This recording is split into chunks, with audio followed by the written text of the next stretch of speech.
How are you? Hello, pretty good yourself? Fine, thank you. Can you tell me the problem of your back, please? Yes, it started in 2002, fall of 2002. I had a very bad herniated disc, which is, I couldn't move, so I didn't know what I had, but I had an MRI taken, which showed that I have a herniation on the right side of the disc between L4 and L5, Okay. the lumbar. Mm-hmm. So I was, for 5 weeks, I was laying down in the living room with nothing else to do, but I was just putting ice and taking anti-inflammatory and painkillers.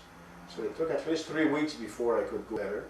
Okay. Then I started to be able to go stay straight and walk a bit. Yes. So anyway, class altogether 5 or 6 weeks. So I was okay for about a year. Fall of last year, 2 years. Fall of last year, I still felt some pain. Mm-hmm. It came back. Had some herniation again during Christmas holidays.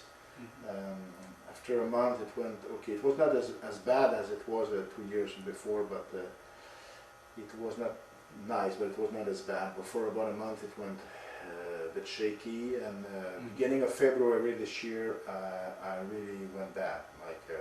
What was happening? After a ski run, I had 2 ski days. I have a ski place in Indona, so we used to do some downhill skiing. Yes.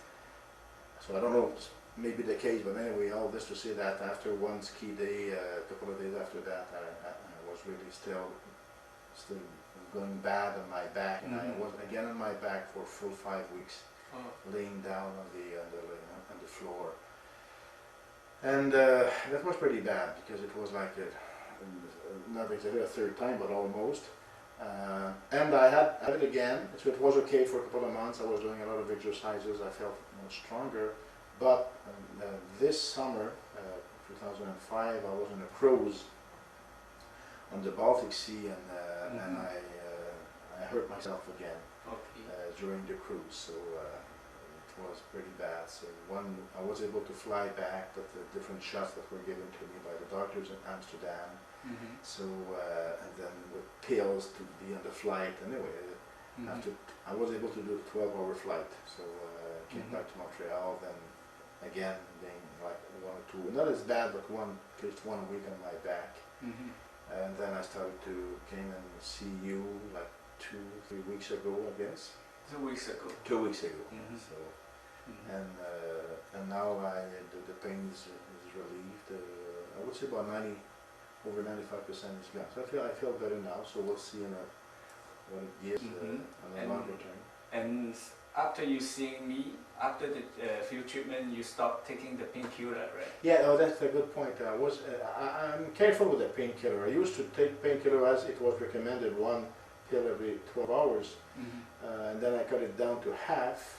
And the first time after I saw you, I know you don't like painkillers, so I tried to without the painkillers, and I was able to manage. Oh, that's so, and I didn't take the painkillers for the first time I saw you this trip. And your wife also told me during the blockade, and you feel dizzy, because the pain. Was it true? Sometimes you feel dizzy. She said. I don't know if I would say I felt dizzy. I felt bad for sure. Yeah, that's true. And well, maybe she knows more than me because she was taking care of it. Can you tell me how was the pain feels like? When it's the pain is very bad because you see when I'm lying down, I'm okay. I just feel like virtually no pain. But as long as I try to stand up, to walk or to sit, then I couldn't do anything. I can't stand it because it really burns. It burns in the back, it burns in the hip, it burns in the legs. I mean, it's like having a fire in the hip. Yes. It's really, really painful. Yes.